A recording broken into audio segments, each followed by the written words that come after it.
have the sun-centered model of the solar system, but I want you to think, when somebody first told people the Earth is spinning and flying through space, what would you say if they said, why don't we fly off? What's the answer? Gravity. Gravity. Now, the person says, gravity. Now, can you show me this gravity? Where is it? Oh, it's invisible. Operates at a distance. I see, and I'm supposed to believe this thing exists. The only reason you have her even telling me about it is you think the Earth is spinning, which it obviously is not. So why do you need this concept? How did we come to understand gravity? Well, it was a simple experiment that was done. Galileo said that objects of different sizes and weights would fall at the same rate of acceleration. We had assumed that objects fell based on their weight. Heavier would fall faster. We were assuming the force that acted here was weight. And Galileo said, no, the force is a uniform force, the Earth's gravity. And it will operate the same on any weighted object, whether it's heavy or light.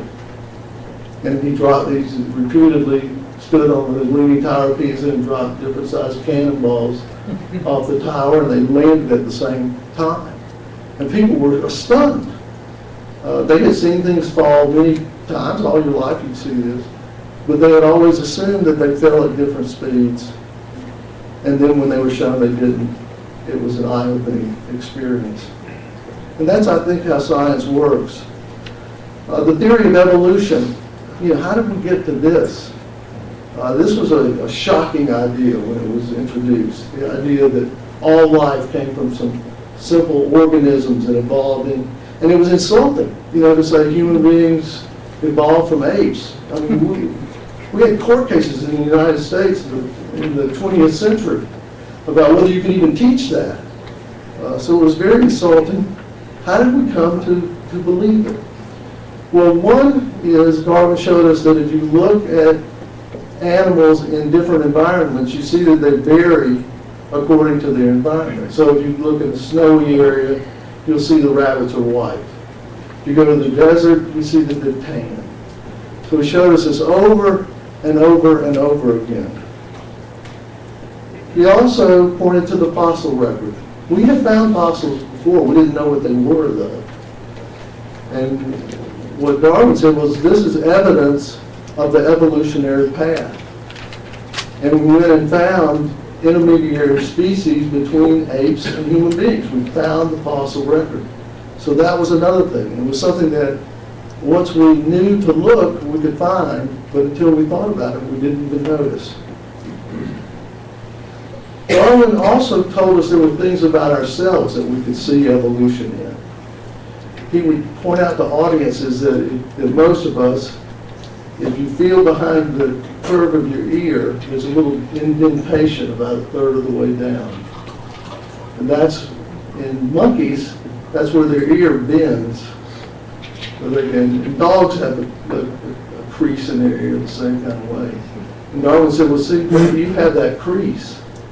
You can't bend your ear, but you still have the crease, the sign of it. So he pointed out things that, we could have seen, but we would have never known about without the theory. And I think that, and my point is, that's how science works. It takes things that you can't refute and brings them to your attention and changes the way you see the world all around. I think of it as there are two types of discoveries going on. One, I call macro discoveries. This is where you have this big picture and you find things that fill in those blanks. So you have this big picture that says humans have evolved and everything evolved from different species, simpler species, and you go looking for intermediary species. And when you find those, I call it a macro discovery, like filling in the puzzle. Micro discoveries are where you take the big picture and you go zoom down on a narrow thing, and you see something you hadn't seen before. So you see the objects fall at the same rate of acceleration. You see the little ear indentation. I'm going to talk about these patterns among scads as a macro discovery. There's nothing super about it. It's really kind of silly that we've not looked for these before. They're pretty straightforward. And then I will talk about 9/11 as some things that we might draw from scads to look at there as micro discoveries. All right, let's talk about everyday perceptions of elite political crimes. They're viewed individually and in isolation. JFK, John Kennedy, and Robert Kennedy, both assassinated in the 60s. Both brothers. Both assassinated while campaigning. Both shot in the head, which is actually kind of rare for assassinations. And most of the time they shoot you in the stomach, like Oswald, bigger target. But nobody looked at that as a serial crime. Nobody said, that we don't say Kennedy assassinations.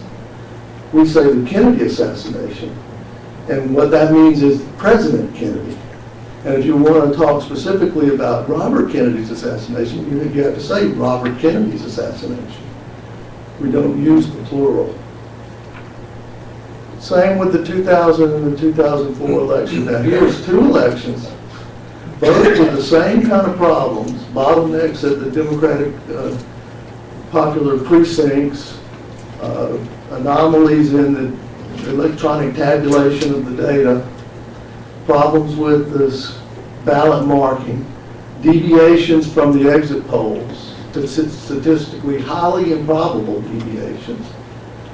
Both benefited the same guy, George W. Bush, and yet we don't think of those as serial crimes. Yeah, somebody's just said I do. 9/11, we're looking at the events of 9/11, but we tend to not think of 9/11 as connected to the anthrax letter attacks. Now, even that's true, even though we first thought they came from the same source. But now we think, oh no, one of them was the crazed Bruce Ivins, and the other was the terrorist. Or that's how, I know we don't think that way, but that's how a lot of people tend to think about it. I call this incident-specific myopia. So it's a nearsightedness. I think of it as driven, we're like victims, we're like abuse victims. These shocking events are so overwhelming, they loom large in our minds, in our perceptions, and we can't see them as if we were above and looking at a bunch of them. We can only just see the one and then see the other. I worked with a PhD student about 15 years ago, and we interviewed abuse victims, spouse abuse victims. And one of the strangest things to me was that they didn't see patterns in the abuse. Women would say, yeah, he kicked me, he shoved me down the stairs. He threw the spaghetti in my face. But you said, God, this guy's a maniac. No, dinner was late.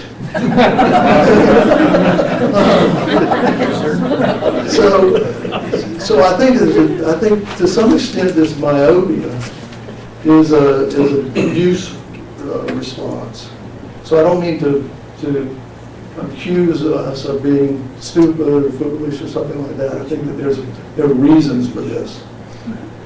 But it is the opposite of the way we think about most crimes. If there was a man who married a wealthy woman, and the woman died of a freak accident, and then he married another wealthy woman, and she died of a freak accident, we would say, this guy's killing his wives. We would certainly suspect that. We would interrogate him. We want to know, where were you when she died from the freak accident? It would be our automatic response. The TV shows on crime use this constantly. They will look for patterns in crimes to identify the suspect. It's just a normal thing. It's criminology 101. And yet when we look at elite political crimes, we see them one at a time. Even when there are obvious connections, like the Kennedy assassinations or the 2000 and 2004 election. Why do we do that? Well, I mentioned part of it is the abuse syndrome. Part of it is just powerful norms that prevent us from suspecting it. The fact is the political class ostracizes anybody who says these things. If you're an elite, good luck, you're going to have not many friends. If you're not an elite, good luck, you're probably going to lose your job or be shunned in other ways. The clearest example of these norms is the conspiracy theory label and how it operates.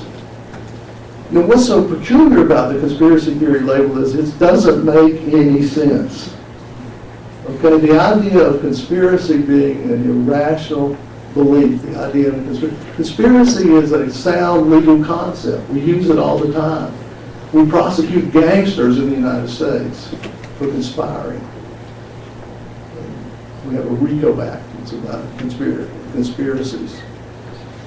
Conspiracies happen. We know that. Iran-Contra, Watergate. So how can you have a concept that dismisses all conspiracies as improbable or impossible? It doesn't make any sense. And yet we do it. Not us, but people who criticize us. It's an un-American concept. You might say, well, you know, Americans really trust their leaders. Actually, no. Americans have a long tradition of distrust of their leaders.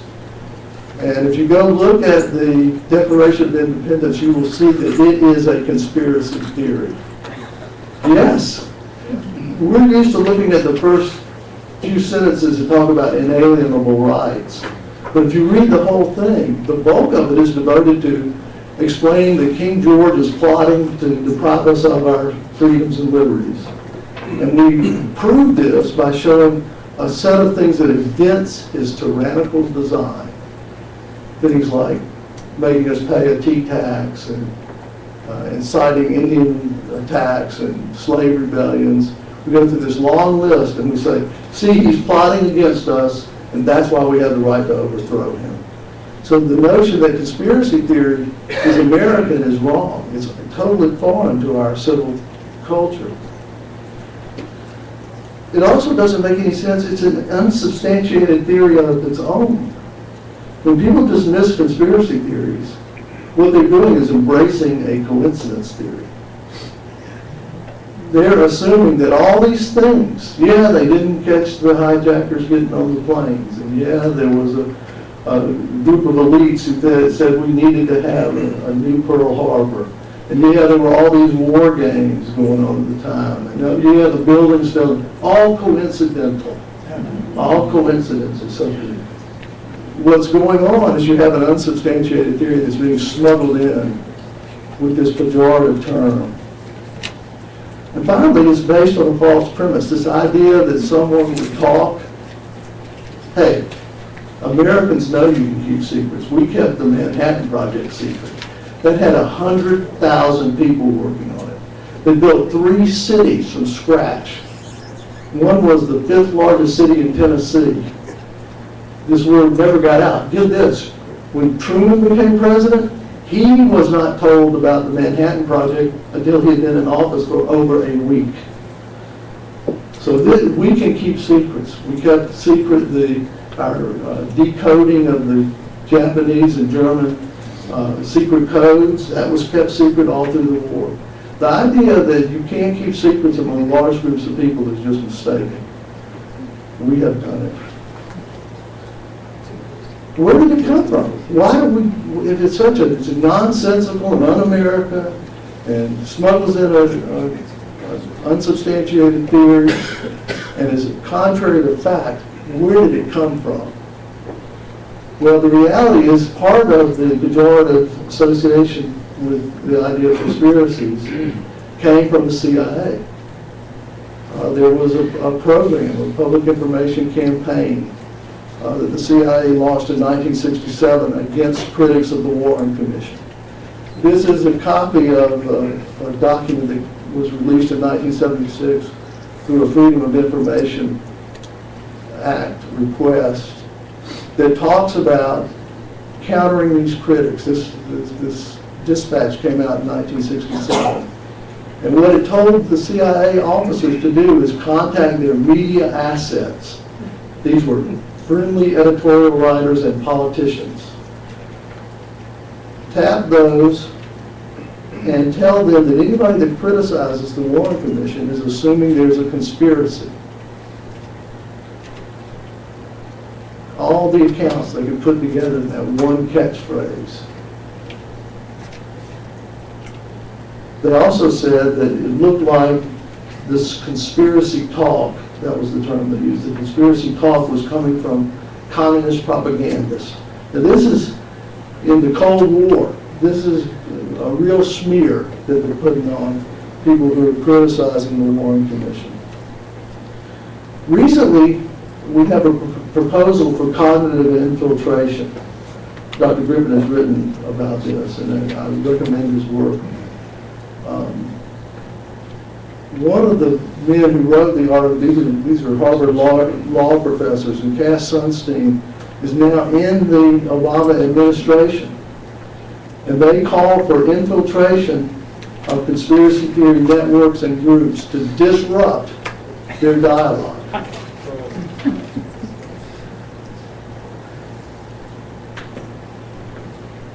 This is breathtaking hypocrisy. Understand, this is how the state thinks.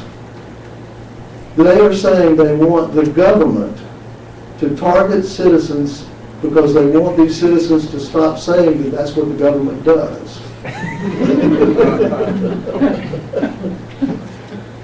So it's really Orwellian. If they're inserting concepts, and I think that may be what is going on, we have good evidence that they inserted the conspiracy theory meme, the conspiracy theory concept. If they're doing that, I think we should be wary of their term, cognitive infiltration. That sounds a little innocent, you know. I'm just kind of looking into what you're thinking.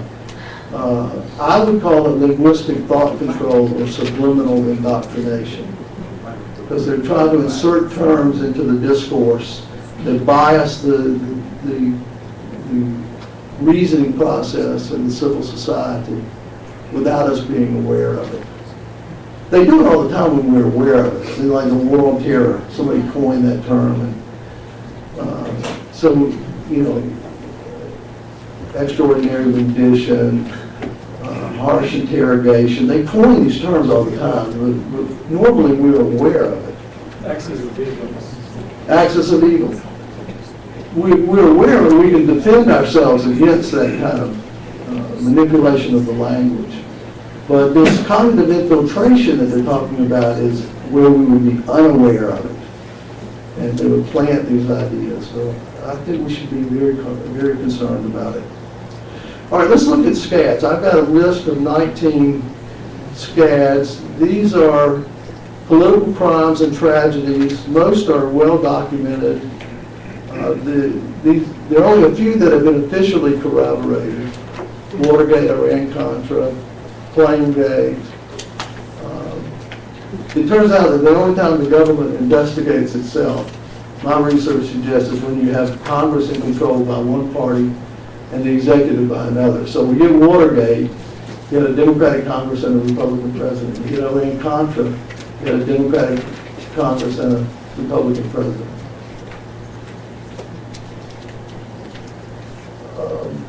Before I go to that, let me just run through these. McCarthyism, that was just somebody making wild accusations to foment social panic and to gain political advantage. The Kennedy assassination, you know about. Oswald, you know, assassinated 2 days later in police headquarters on TV. Yeah, it was on TV. That was on TV. But they got the Zapruder film and sequestered that. It wasn't shown publicly until '75. The 1968 October surprise you may not be familiar with. This was when Lyndon Johnson was trying to make peace in Vietnam, and Richard Nixon, who was running for president, sent word to the South Vietnamese and said, "Don't participate in the peace talks. I'll get you a better deal." And they withdrew from the peace talks. So there was no. What Nixon was worried about is if they made peace, the Democrats would win.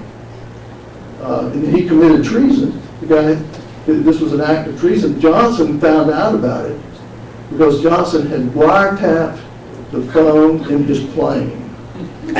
And Nixon was so incensed by that. He wiretapped me. What a scoundrel. Just a year or so ago, a tape came out, and Lyndon Johnson's holdings that are periodically released. Our elites let us learn about these things 50 years after the fact. And a tape came out, and it was Johnson talking to the head of the Republican leadership in the Senate and saying, do you know what Richard Nixon is doing? He's committing treason, and he's undermining my efforts to make peace. And the guy said, yeah, it's awful. We shouldn't be doing that. And he said, well, why don't you talk to him for me? So this comes out that we know this was going on. This is well confirmed. Ellsberg got a court case on, and I say burglary, but they stalked the man. They attacked him physically. They tried to discredit him in a variety of ways. Wallace, you might think, well, Wallace, I don't know whether that should count as something the state was involved in. But I will tell you, Ben Bradley, the editor of the Washington Post, said when he heard about Wallace, this is in Woodward and Bernstein's book, All the President's Men, his first reaction was that was the ultimate dirty trick. Wallace was running as a third-party candidate. He was expected to get 7 states. That might have made it impossible for Nixon to get a majority in the Electoral College, in which case the election would have gone to the Congress, to the House. That was controlled by the Democrats. So it was a real threat to him. So when Wallace got killed, anybody that ran against Nixon, I mean, think about it. John Kennedy was killed. Robert Kennedy was killed in '68 when he won the Democratic nomination. And then Wallace was shot and survived. You know, if you had a woman whose first husband died, sick of the stomach, you would be concerned and feel sorry for her. Second husband died, you would be very concerned. Third husband died, you would exhume the bodies. I think that when we look at these assassinations, the connection to Nixon is pretty alarming. And Nixon also organized the Warren Commission. He set it up. He set it up. And understand, Nixon gets pardoned. We did not know all the crimes of Watergate. Nixon was pardoned for any crimes he might have committed. Well, the logical thing would have been to do is investigate, prosecute, convict, and then pardon if you can't stomach a leader going to jail. But no, we pardoned him in advance. Who pardoned him? The guy who became president when he stepped down. I mean, go figure. The Reagan assassination is something of a stretch, but there were connections between Hinckley and the Bush family. The 1980 October surprise was the effort to keep the hostages from being released before the 1980 election. And Congress investigated that and decided that some of the principals had alibis. These alibis later came into question, but it was after the Congress had investigated it. And when they looked at Iran-Contra, they specifically prohibited going back and looking at the 1980 October surprise. You can only look at the new stuff. The 2000 presidential election, I wrote a book on that, and it was just full of shenanigans. 9/11, we're here to talk about the anthrax letter attacks. Wellstone, most of my suspicions about Wellstone's death are circumstantial. But it was a troubling plane crash, and the circumstances and the timing were suspicious. Iraqgate, I'm referring to the manipulation of intelligence to justify the invasion of Iraq. That was a far-flung conspiracy. That involved the Justice Department and memos written about the torture. If you go look at when we implemented torture, when we actually harshly interrogated, to use our phrase, it was in the run-up to the Iraq War, to the invasion. It was in the summer of 2001. And what we were doing was looking for bogus evidence of a connection, a confession, linking 9/11 in Iraq. So the Iraq-Gate, this is a far-flung set of crimes. The 2004 presidential election you're aware of, there's still litigation going on about that. One of the key witnesses died in a plane crash just not long ago. Very suspicious. And his attorney had claimed that there had been threats on his life. Very suspicious. The last one I have is the bogus terror alerts of 2004. We know about these because Tom Ridge fessed up. The word had leaked out in 2005. But basically what was going on is when the president's approval rating was going down, they would announce a terror attack, a threat, and his approval would go back up. And they did this repeatedly in the run-up to the election. So I had this list of 19. One thing I would point out is how many elections were tainted. Often not by just one of these scads, but by two and sometimes three. 64, 68, 72, 80, 2000, 2004. In 64, you had John Kennedy assassinated with Oswald, but then you also had the Gulf of Tonkin resolution. This is one thing that goes on with these scads. They're done in a political climate. And with the Gulf of Tonkin, this was a provocation and an attack that probably did not occur. Congress was told North Vietnam had attacked our ships. There was no doubt about it. We were in international waters minding our own business. So this was just complete lying to Congress about the nature of this thing. This was in 1964, in October, in the run-up to the 1964 election, and Goldwater was criticizing Johnson for being soft on the war. And so you suddenly get this congressional resolution authorizing the Vietnam War right before the 64 election. We had a similar thing with the 2002 congressional authorization to go into Iraq. That was pushed through Congress right before the midterm elections in 2002. 68, you had the leading Democrat assassinated and the peace talks subverted. In 68, 72, you have Ellsberg's stalking, Wallace shot, and Watergate. Watergate, is called a burglary. Do you know why it's called a burglary? 3 days after the Watergate people were arrested, Ron Ziegler, the press secretary for Nixon, came out and said, well, this was a third-rate burglary attempt. But it was a wiretapping. They were going back in. They had already wiretapped the offices of the Democratic National Party, and one of the wiretaps had quit working, so they were going back in to fix it when they got caught. So they called it a burglary. Well, it was a lot more than that, and there were a whole lot of these dirty tricks. What Nixon was doing was making sure whoever he was running against would be the weakest candidate. So McGovern gets the nomination. He picks as his vice president Eagleton, who's had electroshock therapy. So it kind of did in his whole campaign.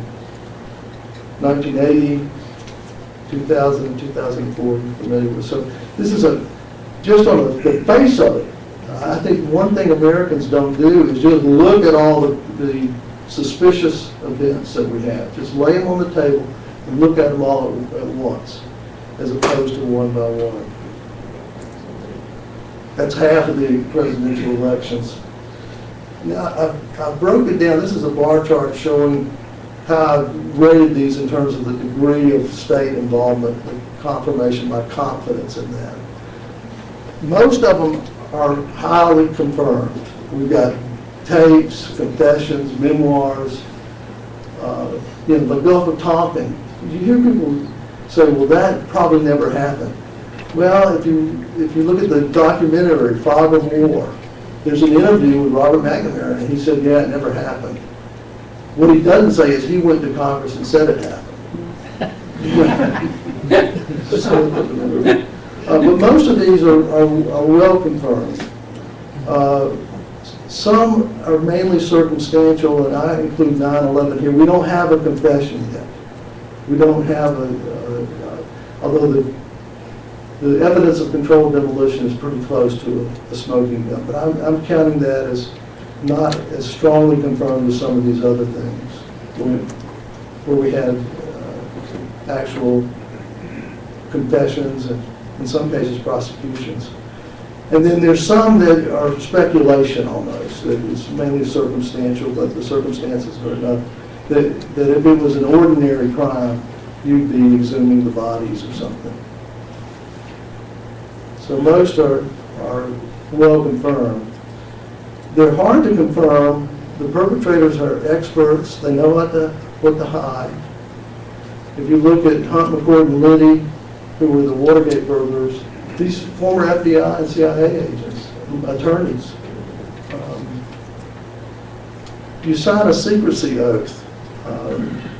Daniel Ellsberg has spoken at length about this, that you sign this oath that you cannot reveal a secret unless the person you're revealing it to has been explicitly approved to receive that specific information. So if you testify before Congress under oath and they ask you something, you can perjure yourself to avoid revealing the secret.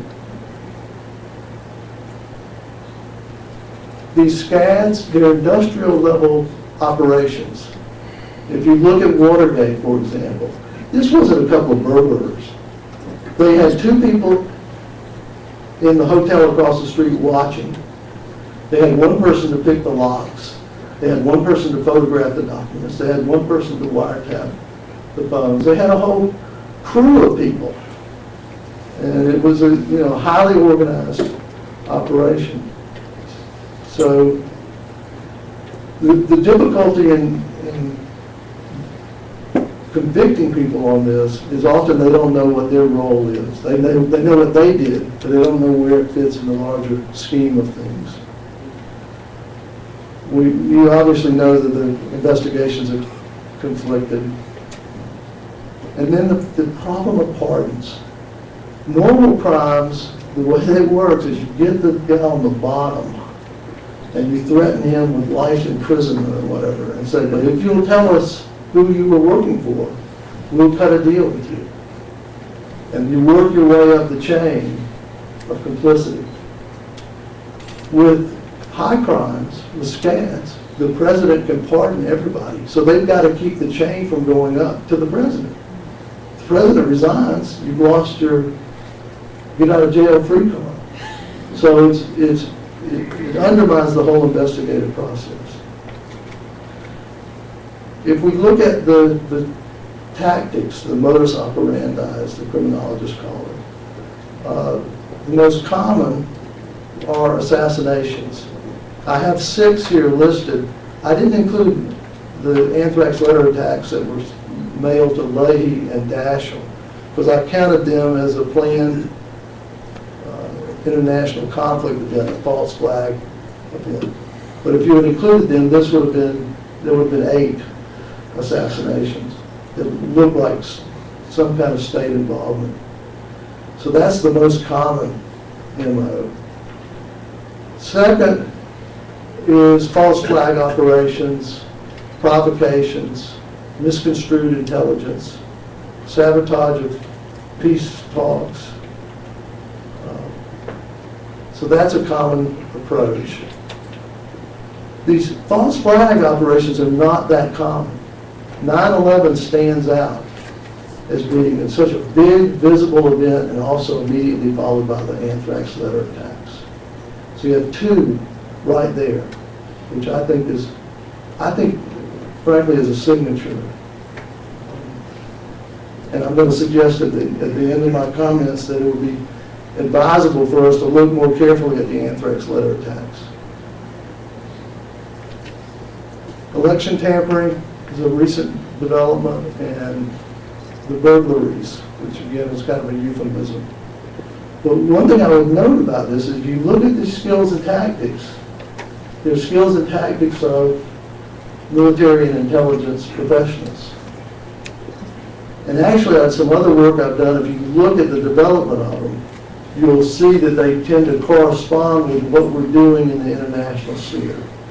So we have a series of assassinations in the 60s. John Kennedy in 63, Malcolm X in 65, Martin Luther King in 68, Robert Kennedy in 68, Wallace in 72.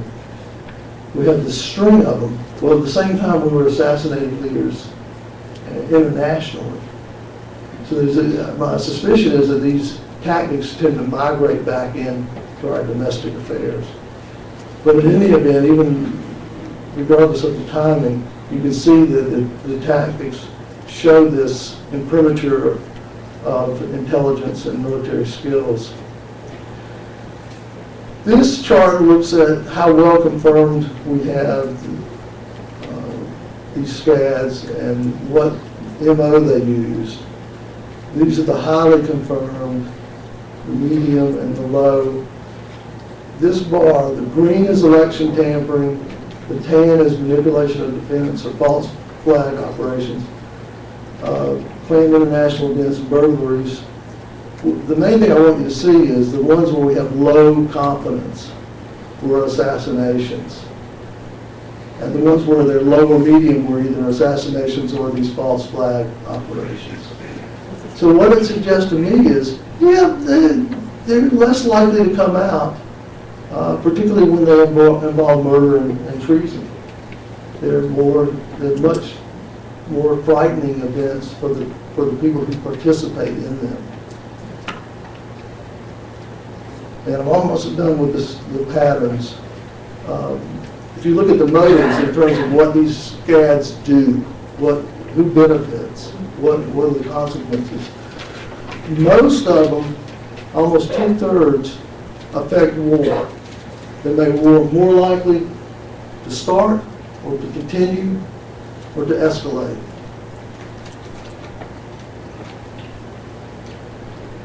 Another, a little slightly less frequent, are ones that are just political opportunism. Rigged elections are common. So you have these two things constitute the bulk of what's going on. Manipulation for war and just pure old politics. Sometimes these things come together. You have a real witch's brew when they converge. So Watergate, for example, was connected to Vietnam, but it was connected to the 72 election, and you had a whole series of crimes. Oswald was just to conceal a crime. If you look at the assassination targets, what you notice there is that they're mainly presidents, presidential candidates, or U.S. senators, people who are directly connected to foreign policy. There are no justices of the Supreme Court, and these guys don't have security.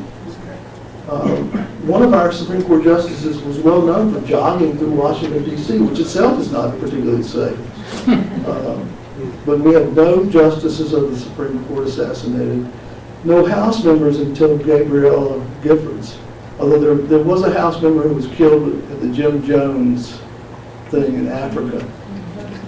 Guyana. But if you just looked at, if you had an assassination once a year and you said who was going to get it out of the 546 top officials in the U.S., the people most likely to get it would be the House members. So they constitute such a large majority of the public officials. And the odds of a president being assassinated would be very slim. The odds of 2 presidents being assassinated would be very slim. The odds of 2 presidents assassinated plus 2 presidential candidates become astronomically slim. So the pattern doesn't look like lone gunmen looking for victims. It looks like people who are consciously targeting officials. One other thing I'd point out, if you look at the presidents that have been assassinated where we think the state was involved or have some reason to think so, they had vice presidents who were very close to the military and intelligence establishment. LBJ was very closely aligned with the military, and George H.W. Bush had been the director of the CIA. So that's a peculiar pattern. I think sometimes they pick vice presidents to be assassination insurance. Remember Dan Quayle? Just a thought. Nixon said when Spiro Agnew, his vice president, was indicted, and he resigned, and they appointed Gerald Ford to be vice president, and it's on the tapes. Nixon said, "Uh-oh, I got trouble now." Before they wouldn't have impeached me because they wouldn't want Spiro Agnew to be president. But now with Gerald Ford, my insurance is gone. If you look at the U.S. senators, the only time they've been attacked is when the Senate is evenly divided. You had a one-vote margin for the Democrats in 2001 that changed once Wellstone was out of the way. So that's a peculiar phenomenon, that the Senate would just be targeted when it's so closely divided. I'm going to pick up the speed here. The SCAD trends, this just looks at by decade, and you've clearly got a rising trend. But there's another phenomenon going on. If you look at the 60s and the 2000s, you have a war agenda driving these SCADs. When the Cold War ended, we didn't see any SCADs. So you've got to think that these are deeply motivated by a military agenda. I also categorize the SCADs in terms of what scope, how many people had to be involved. And just quickly say that most of the SCADs early on were pretty isolated. Under the Bush administration, they became far-flung. If you look at Watergate, Iran-Contra, and Iraq-Gate, and just look at the trajectory of criminality, Watergate was basically a maniac, Nixon, wanting to get reelected. And he did implicate some other people and get them to go along with it, but they did reluctantly participate in that. He hired the plumbers because the FBI would not wiretap the news media. So you have people saying they won't go along. When you get to Iran-Contra, now you've got a part of the military and a big chunk of the CIA implicated. When you get to Iraq-Gate, now we're talking the Justice Department with the torture memos and the preemptive war memos. You talk a big chunk of the military with its preemptive war and the CIA force. So it's becoming much more pervasive. I think it's a frightening trend. Last thing I want to mention, some things about 9/11. It fits the SCAD pattern. I'm just listing some SCAD characteristics. Intersection of presidential politics and foreign policy. Obviously, the 2000 election had undercut the legitimacy of the Bush presidency, and that was turned around after 9/11. It furthered the war on terror. It involved military and intelligence skills with aviation and demolition. The crime scenes were investigated superficially.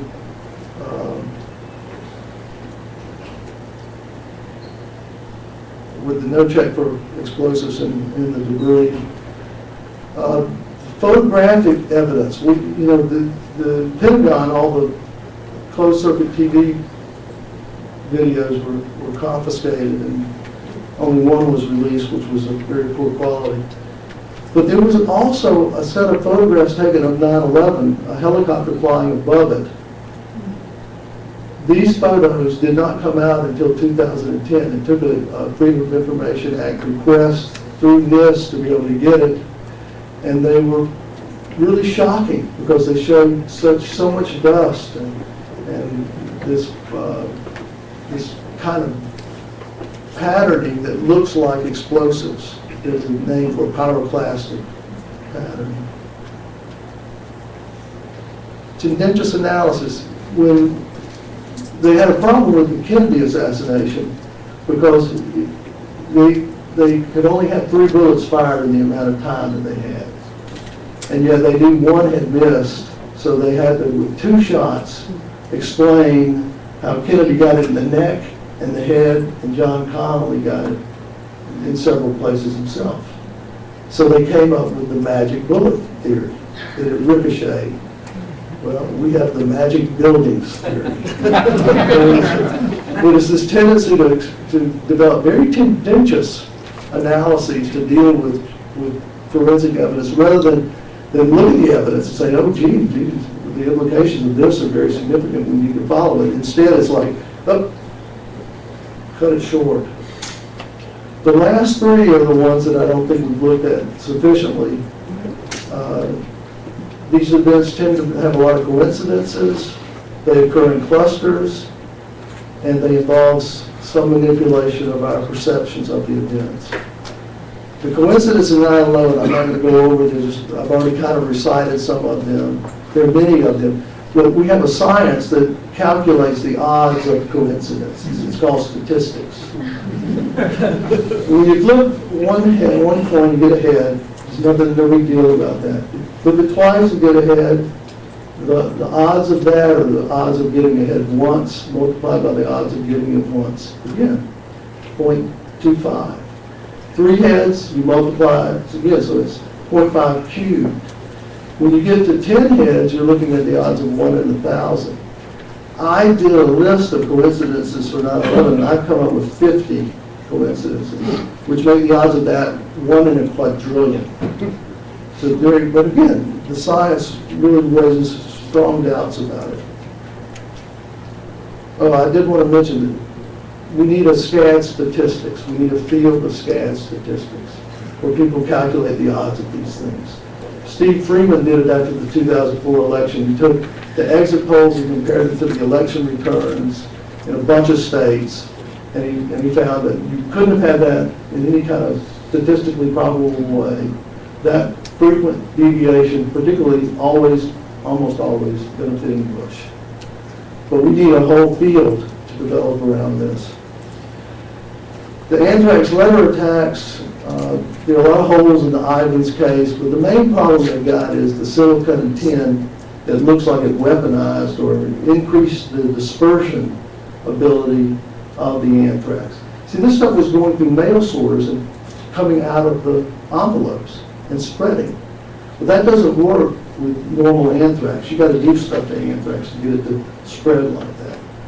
And there are real questions about whether Ivan's had the equipment or the knowledge to do that. But more importantly, I think, is the evidence of foreknowledge of the anthrax letter attacks. This is a report from the Washington Post of October 23, and what it reports is on the night of September the 11th, the White House Medical Office dispensed Cipro to Dick Cheney and others in the White House. Cipro is an antibiotic to fight anthrax infections. Now you might say, well, we were just doing that as a precaution. Yeah, but you didn't tell the Senate. You didn't tell the House. You didn't tell the American people. Why would you have given Cipro out in the White House and never told anybody else about it? George Bush's comment when this came out was, well, there's no question that the evildoers are continuing to try to harm America. And Barbara Honegger's got a good article on this. And it looks at the parallels between 9/11 and the anthrax and the people involved and the suspicion. But I think, see, what you have to think about is, if you look at Watergate, you have this string of crimes committed. Well, they were all committed by the same people, the plumbers. So that's the way we should think of scads. When you see 2 or 3 of them occur together, it's the same guys. So we'll start looking for who was at the scene. Start connecting the dots. Last thing, this is a very speculative, but I wanted to bring it to your attention. And that is the question of whether the 9/11 label itself was planted. There's something peculiar about this label, 9/11. Now, this would have been a top priority for people. If somebody inside the government arranged this, they would want it to be framed in a certain way and would have been thinking about this. So I don't think this is out of the range of possibility. If it's a planted meme, it may have the characteristics of the conspiracy theory meme, which was empty, it's vague, but it's emotionally charged. It's conveyance of emotion. And it's foreign to the culture. If we look at 9/11, it's emotionally charged. It's connected to the emergency phone number 911. And that itself is very suspicious. Do you know what George Bush, after he testified to the 9/11 Commission, he came out into the Rose Garden and spoke to the press, and he called it the 911 Commission. And I think that's the connection that if this was designed, was intended to do it, that it may have been time to be on that date to have that connection. 9/11 deviates from our naming conventions. We don't name holidays and events, frightening events, by the date. The only date I can think of that we have in America for a special date is July the 4th. But even that is Independence Day. Normally, we would name where the event happened, so Pearl Harbor, 3 Mile Island, or how it was done. So the anthrax letter attacks, for example, if we use that way of naming, we would call 9/11 the hijacked airplane attacks. The problem with using 9/11 is it elevates the historical significance of the event. As Matt said early on, Michael, that there's before 9/11 and there's after. And it immediately conveys this way of thinking. And I'm not sure, I mean, I'm trying to figure out why America overreacted so amazingly to these attacks. Even if you accept the official account, it's like, are you really going to start a new Cold War? Because that's what it feels like over this. If you say 9/11 changed everything, that makes some sense. But if you said the skyscraper collapse of September 1 changed everything, I'm not so sure. The hijacked airplanes changed everything? No, not really. But the 9/11 meme, I think, well, it could be planted.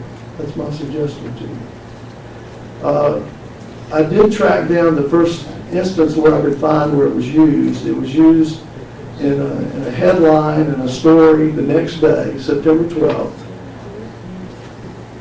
And it draws attention to the connection between 9/11, the date, and the emergency phone line.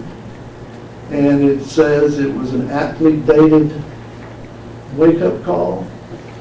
It's just odd that this came out so fast and had all these connections, and even the way, see, a lot of people were doing 9-11, or 9-11-01, or 9-11-2001.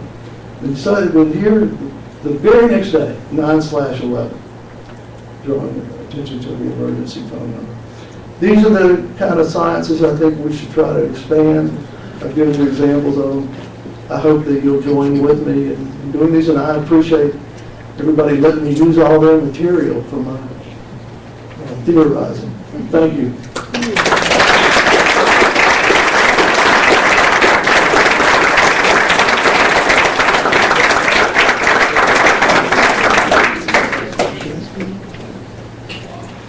Thank you, Dr. deHaven Smith.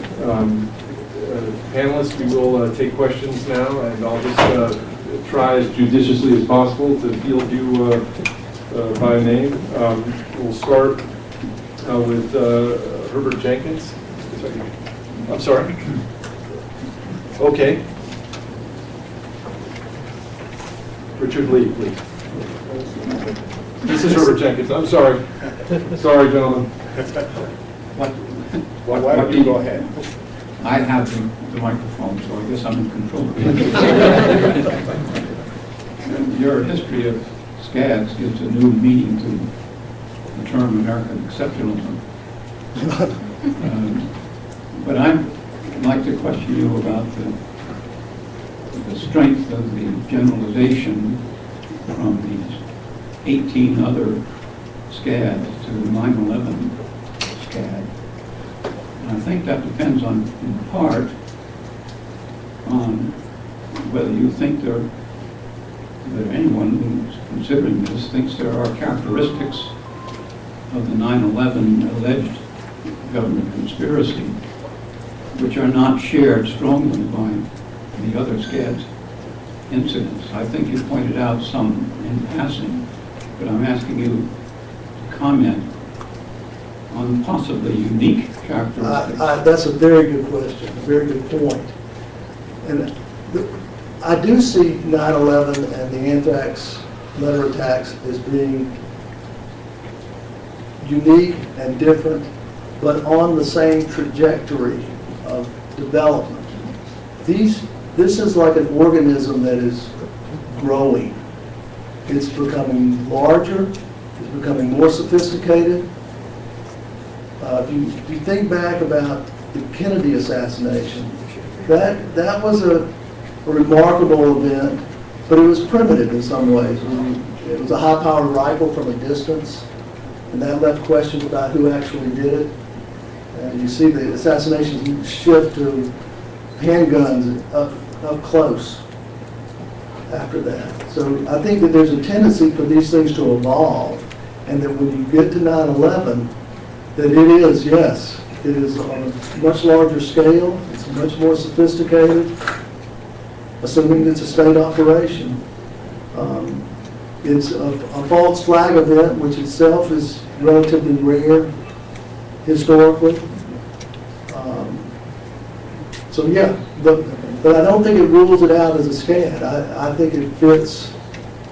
My hypothesis would be, yeah, it's different, but it's different in an evolutionary, advancing way. I would accept that. I think that one of our purposes here is to keep people's minds open about the possibility of the government conspiracy. But I think that one of the obstacles for people entertaining that is the pervasiveness of the, what should I say, the moral depravity or corruption of so many parts of our society, so many agencies, so many individuals, so many professionals. Just a comment. I think that people could do this and feel good about themselves. I mean, as crazy as it sounds, look, they could look at it like there's going to be a nuclear bomb brought into the United States, left in New York or Chicago. We're talking millions of people killed. And we could have a small-scale event, relatively speaking, that could galvanize the public to take the actions that will be necessary to prevent that from happening in the future. So it's a trade-off of a small amount. I go back and look at the Kennedy assassination. They thought Kennedy was a traitor. They thought that he had blinked in the Cuban Missile Crisis and that he was selling out to the Soviets. And so we may look at these things, the state thinks differently. The state thinks, and it thinks immorally, but in cost and benefits. Professor Jenkins, thank you. I'll move to another panelist and hopefully get back if you have further questions. Professor Lee. Yes, my question is not as cosmic as my colleagues, but it might help elucidate some of your thinking behind the list of SCADs. I noticed one that seemed conspicuous by its absence, which is the World Trade Center attack of 1993. And I was curious whether there was some thinking behind putting it in or leaving it out, and it might help us better understand the kind of criteria that go into these things. You know, I look at the literature around it and try to make a judgment, but frankly, the 1993 wasn't a big issue for me. I had not seen much. I have seen some material indicating that we gave them the bomb. Right. You know, others that are not on there. Martin Luther King is not there. Oklahoma City bombing. Some of these dropped out when it went through the peer review process. People would say, well, that's a stretch. That's a stretch. And I would say, okay, I'll take it out.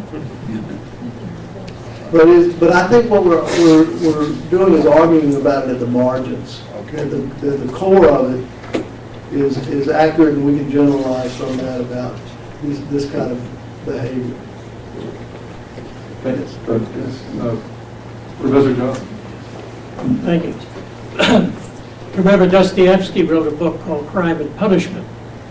You talk a lot about crime.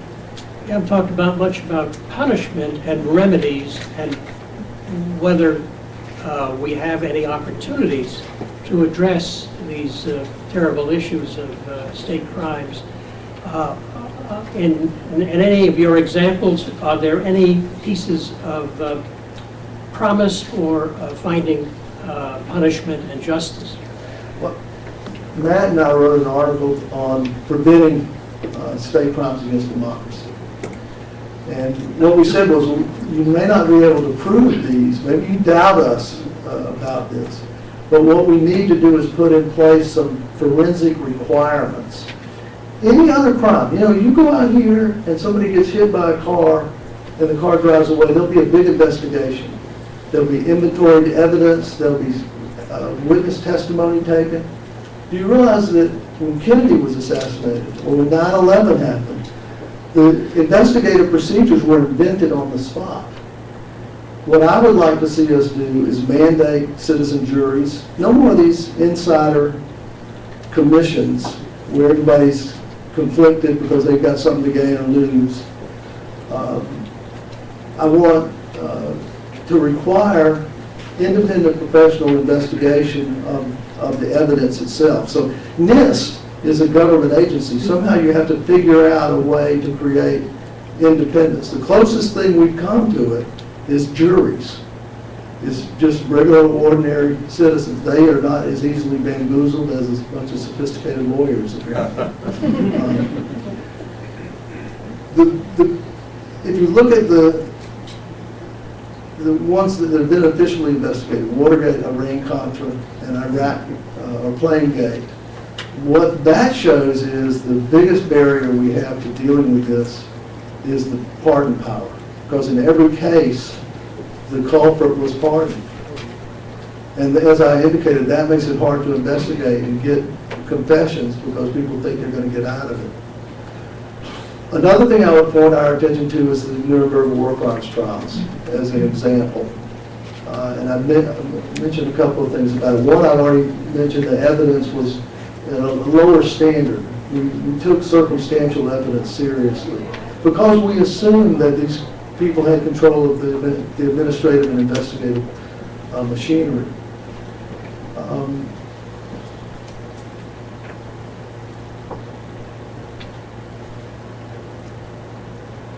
Well, I don't want to get too far off into the Nuremberg war crimes trials, but I would point out that we did not simply try the politicians. We also tried journalists. Julius Streicher was convicted and executed for participation in a plan to commit a war of aggression, for fomenting anti-Semitism and stirring up a war fever. And I think that's something that we have to think about. We, in the United States, the only profession that's constitutionally protected is the press. In our Bill of Rights, it is specifically mentioned and protected. And that incurs a responsibility, it seems to me. So I would, I wish I had a better answer to your question. I've given it some thought. I'm not terribly optimistic about it. One other thing I'll mention, Bertrand Russell's tribunal that he called, I think it was in '67 or so, it was on the Vietnam War. And he said, he was a famous philosopher, British philosopher, and he said, well, the state is incapable of prosecuting these kinds of war crimes that were going on in Vietnam. And the public is incapable of coalescing and articulating itself. So what we have to have are civil society groups and investigations, which it seems to me the Toronto hearings are much in that tradition. And I haven't seen anybody improve on Russell's analysis of it. But it leaves us with a huge burden, to say the least. Thanks, Lance. Your Honor, in Pleasant Mountain, you have your hand up. Yes. I want to ask you if the state crime against democracy can be committed by more than one state. For example, the Niger Gate has been invented by CIA with the support of Italian and English Secret Service. Since the end of 2000, that we assessed in Italy. This is the first domain question. The second is that if you think that the fact that the state crime against democracy often is unpunished is a consequence of the lack of independence of the justice from the political power, like United States, where the general prosecutor, who is paralyzed during the investigation against the complot, is appointed by the President of the Republic. Yes to both questions. One is, can they be committed by internet? I agree. They are. In fact, one of the people who left the British intelligence service claims that it is routine for one service to call upon another service to commit crimes in their country because they are barred from it. We commit crimes all over the world every day with our intelligence apparatus. So we can get them to return the favor, come into our country, and you can break our laws with impunity. So I think that happens. I haven't studied it. I think it needs to be studied. But certainly, I would think of growing significance. In terms of getting these crimes punished, you have the president having control of the appointment. I believe that professionals adequately socialized to strive for justice and truth would do this. But we have political interference at this point at the highest level, so it becomes virtually impossible to get justice. Thank you. Thank you. We have a few more minutes. Any further questions, panelists? Yes, sir. Professor Lee. Discovery, like filling in the puzzle. Micro discoveries are where you take the big picture and you go zoom down on a narrow thing, and you see something you hadn't seen before. So you see the objects fall at the same rate of acceleration. You see the little ear indentation. I'm going to talk about these patterns among scads as a macro discovery. There's nothing super about it. It's really kind of silly that we've not looked for these before. They're pretty straightforward. And then I will talk about 9/11 as some things that we might draw from scads to look at there as micro discoveries. All right, let's talk about everyday perceptions of elite political crimes. They're viewed individually and in isolation. JFK, John Kennedy, and Robert Kennedy, both assassinated in the 60s. Both brothers. Both assassinated while campaigning. Both shot in the head, which is actually kind of rare for assassinations. Most of the time they shoot you in the stomach, like Oswald, bigger target. But nobody looked at that as a serial crime. Nobody said, in fact, we don't say Kennedy assassinations. We say the Kennedy assassination. And what that means is President Kennedy. And if you want to talk specifically about Robert Kennedy's assassination, you have to say Robert Kennedy's assassination. We don't use the plural. Same with the 2000 and the 2004 election. Now here's two elections, both with the same kind of problems, bottlenecks at the Democratic popular precincts, anomalies in the electronic tabulation of the data, problems with this ballot marking, deviations from the exit polls, statistically highly improbable deviations. Both benefited the same guy. We come to believe it. Well, one is, Darwin showed us that if you look at animals in different environments, you see that they vary according to their environment. So if you look in a snowy area, you'll see the rabbits are white. If you go to the desert, we see that they're tan. So he showed us this over and over and over again. He also pointed to the fossil record. We had found fossils before. We didn't know what they were, though. And what Darwin said was, this is evidence of the evolutionary path. And we went and found intermediary species between apes and human beings. We found the fossil record. So that was another thing. It was something that once we knew to look, we could find, but until we thought about it, we didn't even notice. Darwin also told us there were things about ourselves that we could see evolution in. He would point out to audiences that most of us, if you feel behind the curve of your ear, there's a little indentation about a third of the way down. And that's, in monkeys, that's where their ear bends. And dogs have a crease in their ear the same kind of way. And Darwin said, well, see, you have that crease.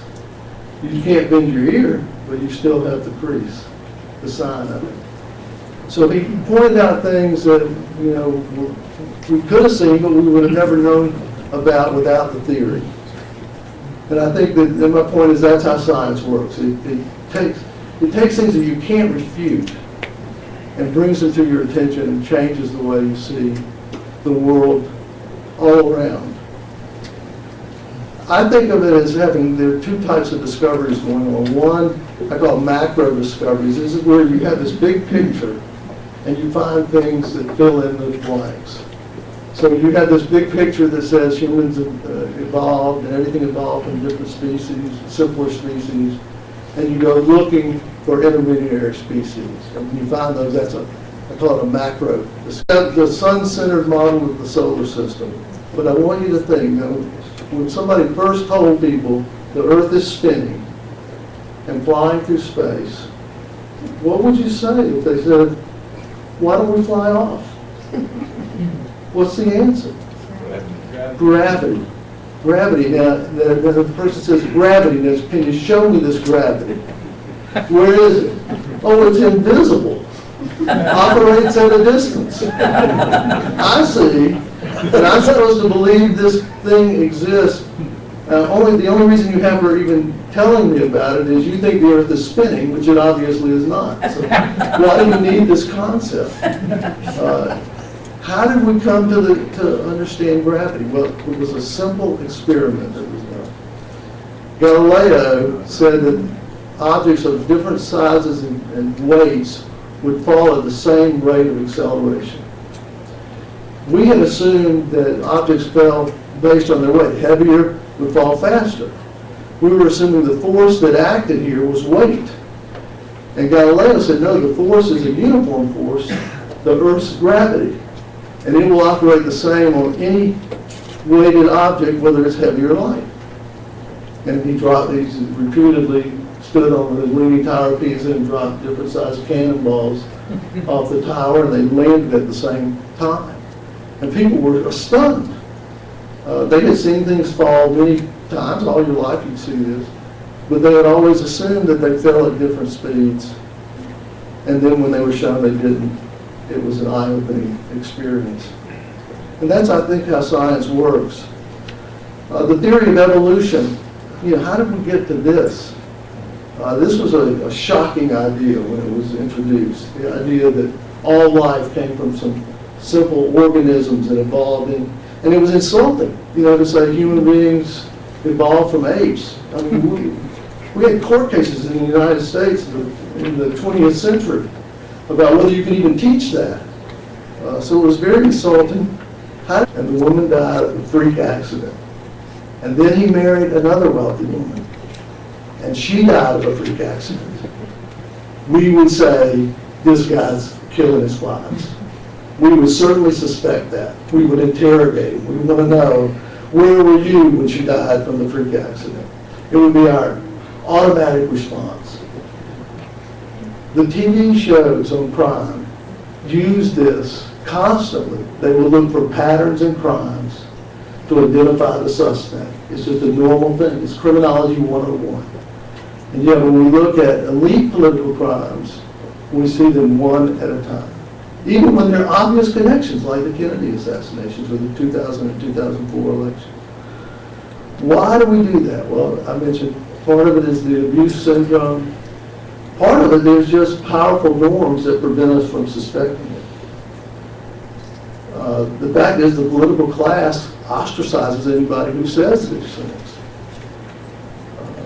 If you're an elite, good luck. You're going to have not many friends. If you're not an elite, good luck. You're probably going to lose your job or be shunned in other ways. The clearest example of these norms is the conspiracy theory label and how it operates. You know, what's so peculiar about the conspiracy theory label is it doesn't make any sense. Okay, the idea of conspiracy being an irrational belief, the idea of conspiracy is a sound legal concept. We use it all the time. We prosecute gangsters in the United States for conspiring. We have a RICO Act. It's about conspiracies. Conspiracies happen. We know that. Iran-Contra, Watergate. So how can you have a concept that dismisses all conspiracies as improbable or impossible? It doesn't make any sense. And yet we do it. Not us, but people who criticize us. It's an un-American concept. You might say, well, you know, Americans really trust their leaders. George W. Bush, and yet we don't think of those as serial crimes. Yeah, somebody's just said I do. 9/11, we're looking at the events of 9/11, but we tend to not think of 9/11 as connected to the anthrax letter attacks. Now, even that's true, even though we first thought they came from the same source. But now we think, oh no, one of them was the crazed Bruce Ivins, and the other was the terrorist. Or that's how, I know we don't think that way, but that's how a lot of people tend to think about it. I call this incident-specific myopia. So it's a nearsightedness. I think of it as driven, we're like victims, we're like abuse victims. These shocking events are so overwhelming, they loom large in our minds, in our perceptions, and we can't see them as if we were above and looking at a bunch of them. We can only just see the one and then see the other. I worked with a PhD student about 15 years ago, and we interviewed abuse victims, spouse abuse victims. And one of the strangest things to me was that they didn't see patterns in the abuse. Women would say, yeah, he kicked me, he shoved me down the stairs. Yeah, he threw the spaghetti in my face. But you said, God, this guy's a maniac. No, dinner was late.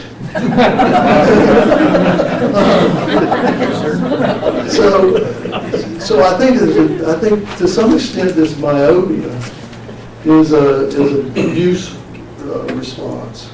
So I don't mean to accuse us of being stupid or foolish or something like that. I think that there are reasons for this. But it is the opposite of the way we think about most crimes. If there was a man who married a wealthy woman